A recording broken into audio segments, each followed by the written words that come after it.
exactly happened here. And so I have spent the intervening time trying to, like everybody else, figure out, what was this? Was it HAARP? Was it Project Bluebeam?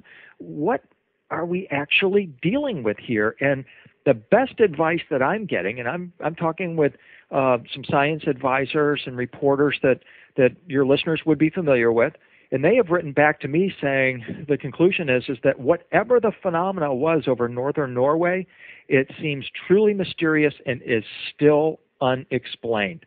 They don't believe it's HAARP. They don't believe it's an out-of-control Russian missile. It's something else. What is it? I don't know.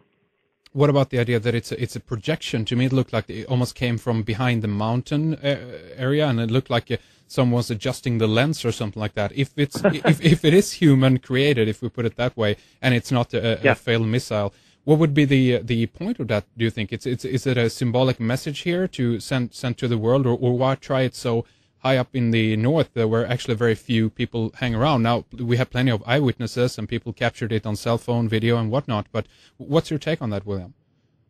Well, then first, if it is a projection, you would need some kind of a projector, and it is thought that HAARP, and there is the HAARP facility nearby there, that the HAARP technology, that Tesla technology, if its output is amped up, would conceivably be able to do something like this. Why would somebody send what has been described as a bat signal on that day? Is it, for example, because it was one day before the arrival of President Barack Obama in Oslo to claim the Nobel Peace Prize? And isn't it fascinating that Obama's logo, his carefully designed logo with the white hot sun surrounded by the blue sky, is in a way strikingly similar to the Norway spiral? Was it a message intended for President Obama? There's that school of thought. So, but maybe there's a whole nother script that is being played out here that we're not aware of. And that's kind of what I'm trying to get at, is that if we look at this from this perspective of the legend or the prophecy of the return of the two witnesses, we are looking then for some kind of a wormhole. And we're wondering, if that was a wormhole, then did somebody come out of it? Or did maybe somebody go into it? I can't answer that question. I'm just trying to look at this and say, well, what are some of the possibilities for what's happened? Because none of the scientific explanations so far, we haven't been able to reach a consensus on that to explain it. So it's still, as I said, an unexplained phenomenon. Indeed. And so what do you think Obama has to do with this overall? Does this mean that the leader, so to speak, of this new era that this might be signaling, is that Obama then? And does that mean that he's the savior or the deceiver, William? Well, exactly. And here in the U.S., I pay some attention to this.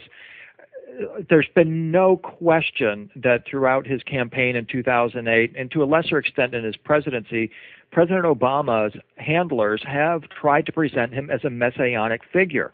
I mean, getting back to his logo, his 2008 campaign logo that went just viral, literally worldwide. I mean, that symbol is Obama. It symbolizes hope. And when you listen to the words of the person who designed that logo, his name is Saul Sender. How about that? How about that name, Saul Sender?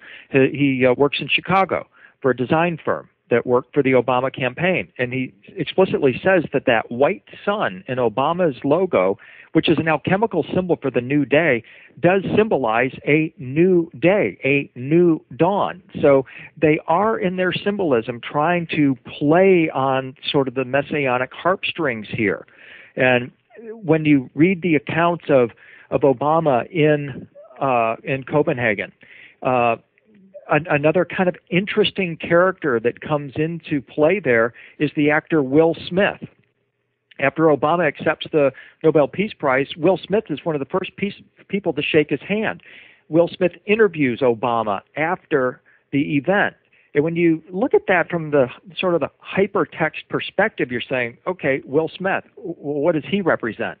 Well, obviously, Will Smith has been in some pretty interesting movies like Independence Day, movies like I, Robot, movies like Well, I mean, we can go on, and you start to recognize that this is an interesting character here, Will Smith, to be, of all people, there with Obama. And then you look at some of the statements by Will Smith where he's almost seems to be kind of witnessing to Obama.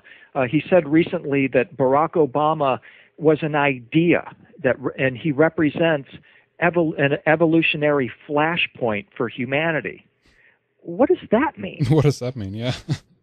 You know, and that he's a symbol for hope. Well, we all know that. And so what I'm saying here is it's like, well, okay, if we're playing on this whole messianic symbolism thing here, do those sort of in the know? Are they following sort of my thought processes on this and saying that if we're talking about the appearance of a messianic figure in this age, we are going to tie that into the concept of the Stargate or the wormhole.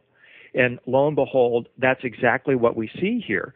And then when you go into Obama's speech at Oslo, at the first part of it, he's essentially saying war is cool. You know, the way we can achieve peace is through war.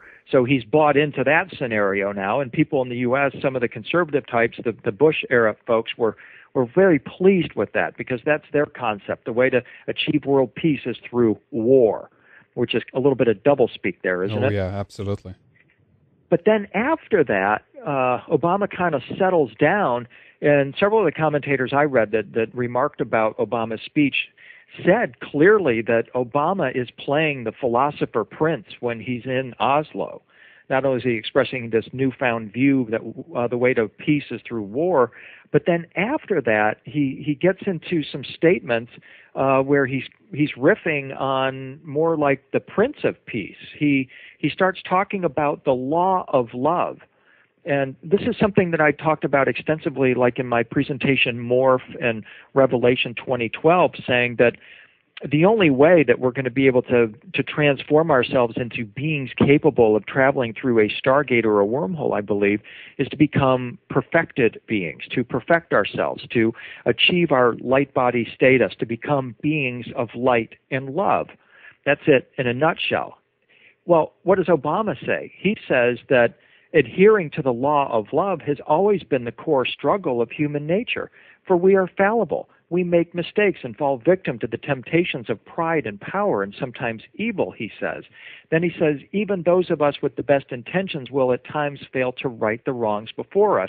And then in the next breath, he says, but we do not have to think that human nature is perfect for us to still believe that the human condition can be perfected. And so here he's talking, this is Illuminati speak. I mean, this is what the Illuminati were called, the perfecti, the perfectibilists. They were all about this idea that we can perfect ourselves, we can transform ourselves. And so as I'm reading this, I'm thinking, does Obama really believe this? Has he deeply researched these Gnostic concepts to know what he's really talking about here? Or has somebody put these words in his mouth and he's playing on this stage here where we've got all this amazing symbolism going on in the skies, and we've got this potential New World Order trying to gel in Copenhagen, and it's all coming together, and you're just wondering, okay, what's really going on here? What is really going on? I mean, again, from my point of view, he is a messenger in that sense, obviously, meaning that he carries the message for someone else. And the question is, of course, is he a false messiah in your view, William, or do you take that stance at all, or do you more witness this from the symbolic point of view again, that someone is trying to put this message out there, but then it's depending on who is witnessing that message and what their interpretation is. Tell us about that. Well, that's a very good question, and my answer would be: is Obama a false messiah? If that's the question, my answer is we're going to have to wait and see. And my second part of the answer would be, well, if you're following my take on this, that during this so-called second coming event, we're looking for two witnesses, and we're looking for a wormhole. Well, I could easily sit here and say, Heinrich, okay, the two witnesses, well, that's obviously Barack Obama and Will Smith. I'm not saying that, though, okay, but that's a thought. But let's just say that this sense that I have about this is following the right trail. And I think that because this wormhole showed up, it could be an indication that I am following the right path, and I'm inviting everybody else to kind of explore it with me.